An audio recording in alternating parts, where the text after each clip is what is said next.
Olá, meu nome é Jéssica e esse é o primeiro vídeo de uma nova série de vídeos na qual eu vou falar sobre a espiritualidade e, é claro, sobre ser membro da Igreja de Jesus Cristo dos Santos nos últimos dias e ser cristã.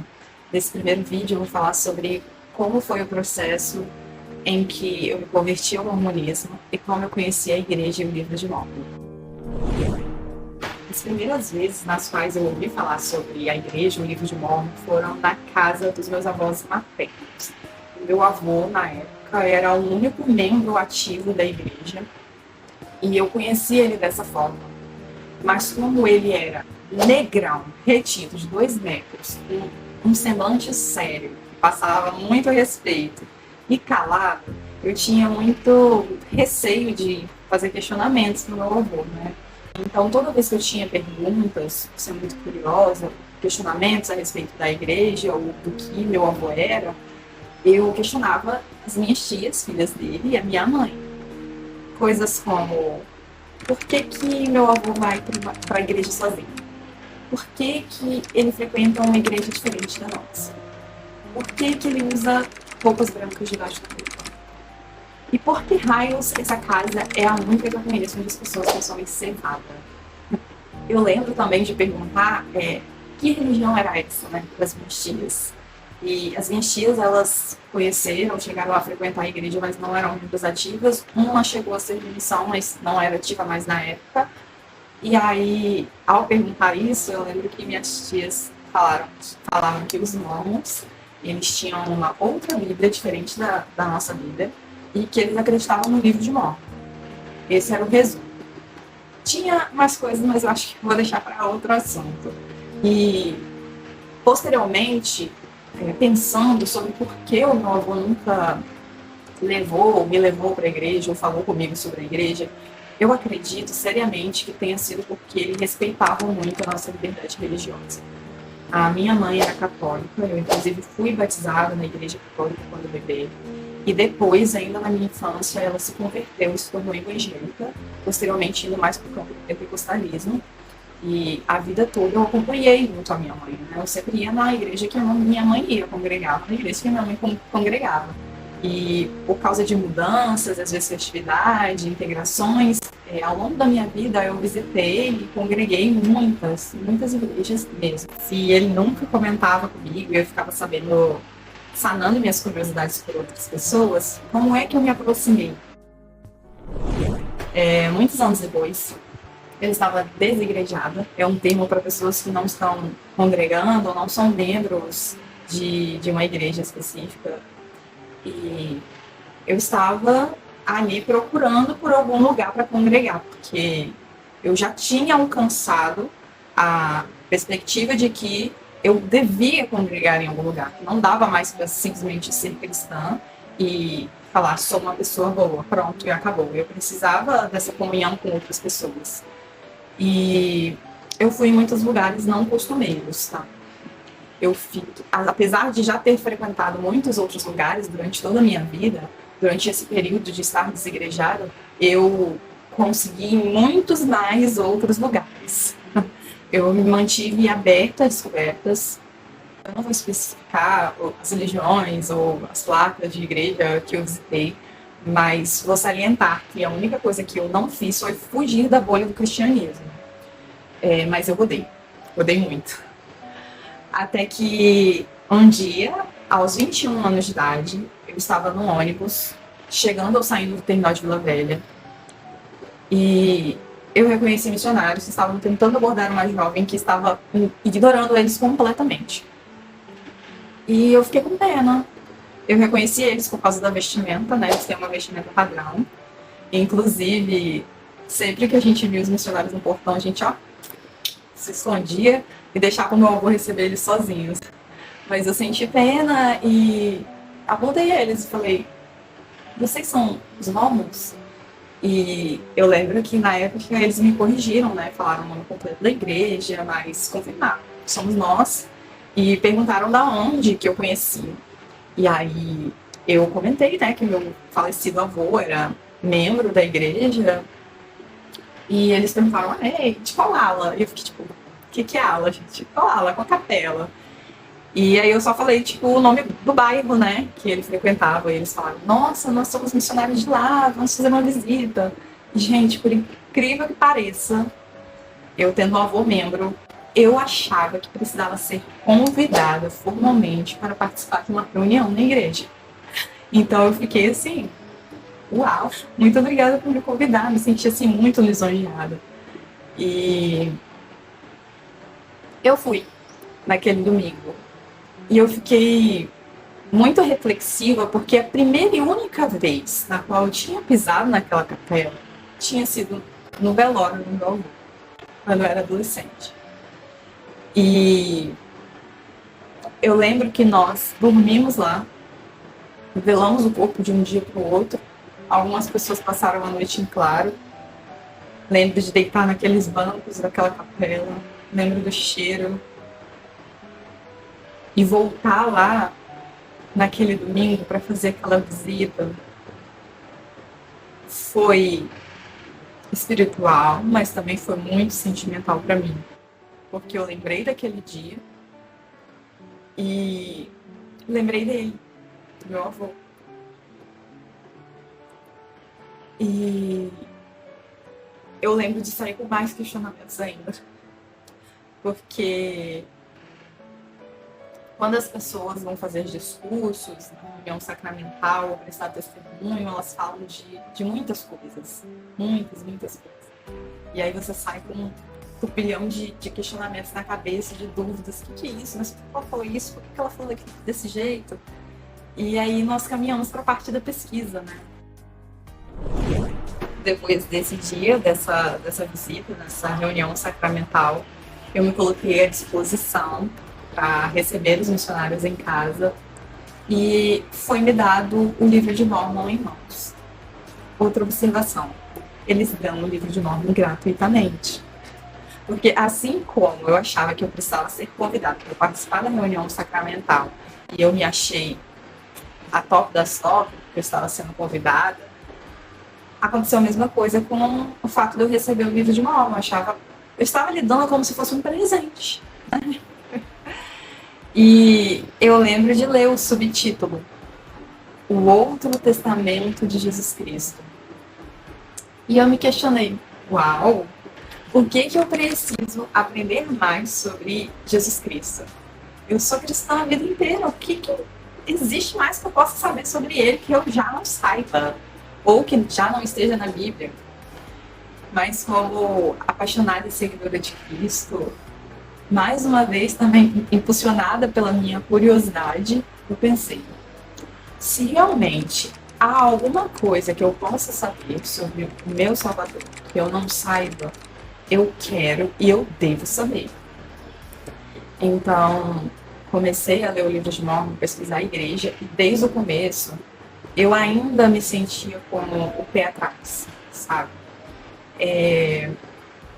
Com muito receio de ser enganada, ou talvez de ser levada pelas minhas próprias convicções pessoais e não pela minha impressão espiritual, ou ser levada por interpretações de autores, de escritores.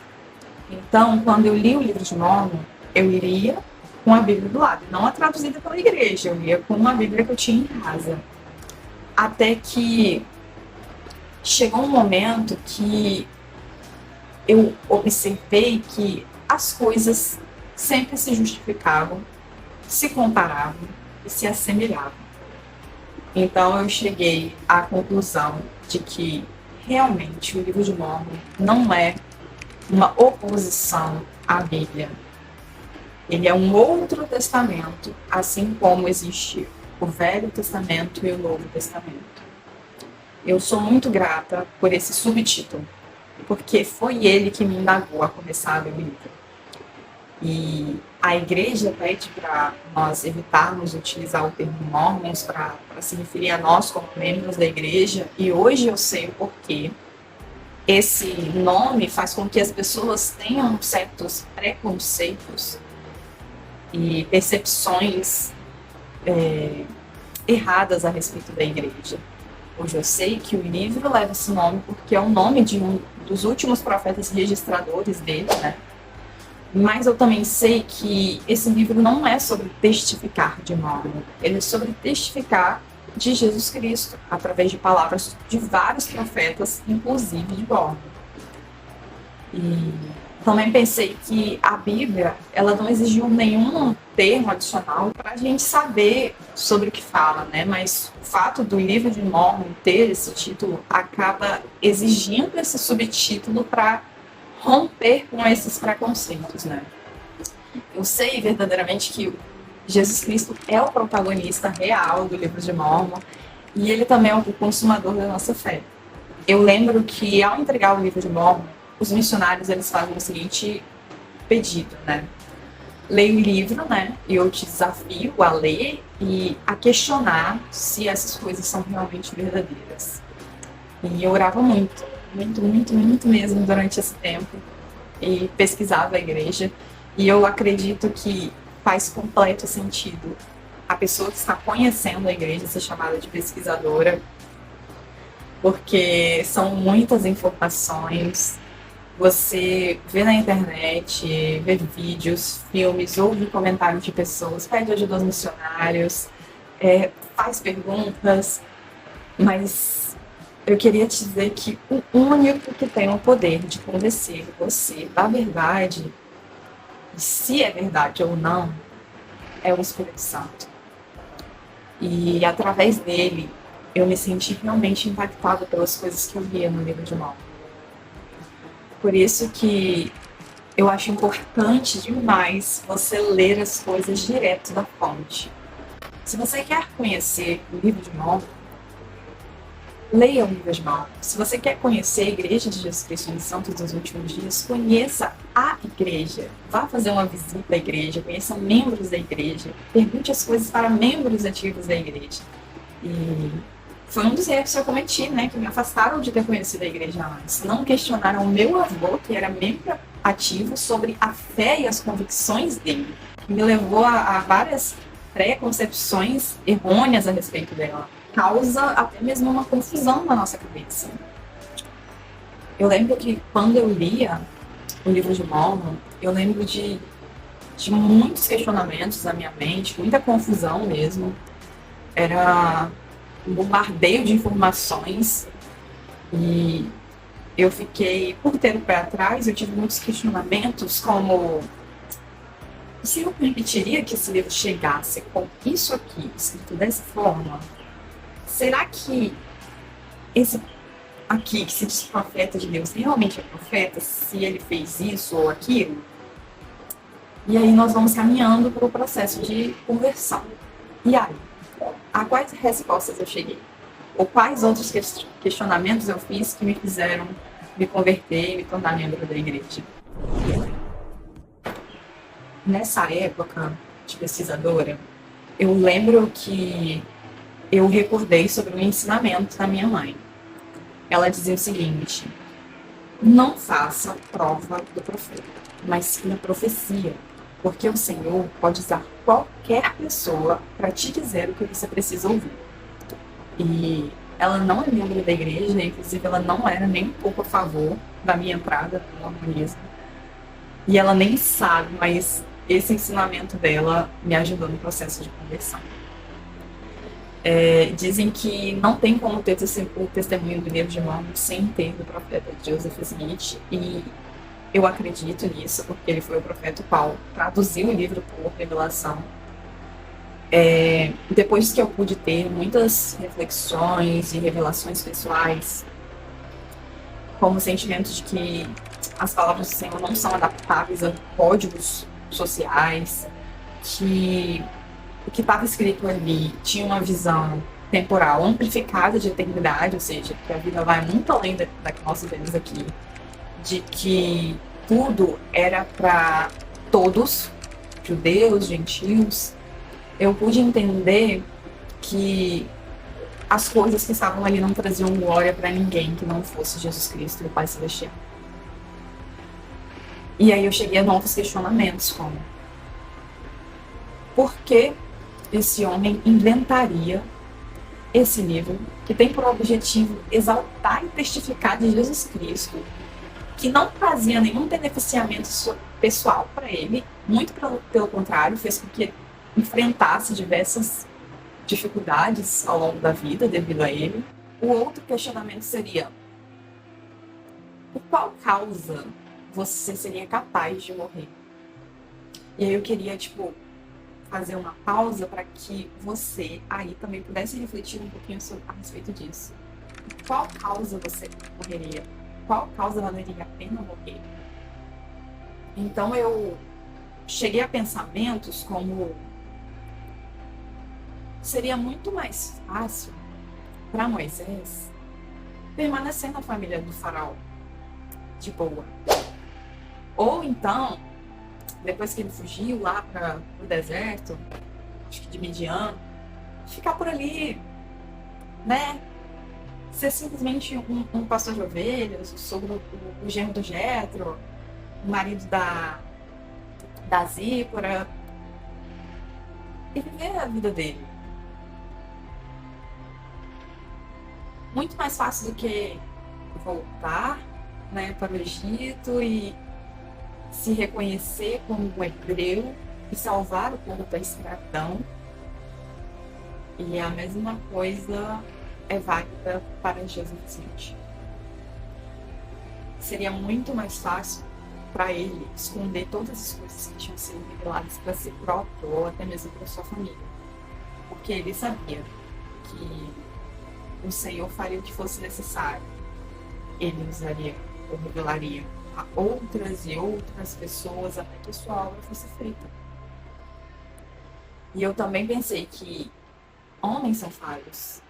Então, assim como Davi, que era um homem conhecido como segundo o coração de Deus, falhou, por que Joseph Smith não poderia ter falhado em momentos da sua vida?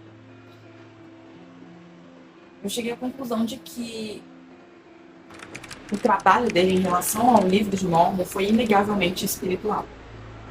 E eu sou grata porque considero que nós colhemos as bênçãos disso até hoje. E como diz, né, no livro, se há falhas, são erros dos homens. Não condeneis, portanto, as coisas de Deus. É justamente isso. E também queria reforçar que se uma pessoa diz que o livro é o livro mais correto de todos e que nenhum poderia te aproximar mais do Salvador do que ele, não tem como não ansiar ler eles. Então, eu espero que você também se sinta dessa forma, com base nesse relato. Eu adquiri, então, meus testemunhos, as minhas revelações pessoais, me batizei e hoje eu sou satisfatoriamente membro ativa. Foi um prazer enorme. A descoberta foi muito deliciosa, poder pesquisar a igreja, descobrir coisas novas, refletir sobre como eu me sinto a respeito dessas coisas. Foi tudo maravilhoso. E ainda tem sido. Eu espero que, com esse relato, você se sinta motivado a conhecer um pouco mais sobre a nossa fé, sobre o livro de Mormon, e sinta-se à vontade para fazer perguntas aqui no comentário, para solicitar, dar novos temas para novos vídeos. Eu estou à completa disposição. Fico aí com mais um vídeo e espero que você fique para o próximo. Tchau, tchau.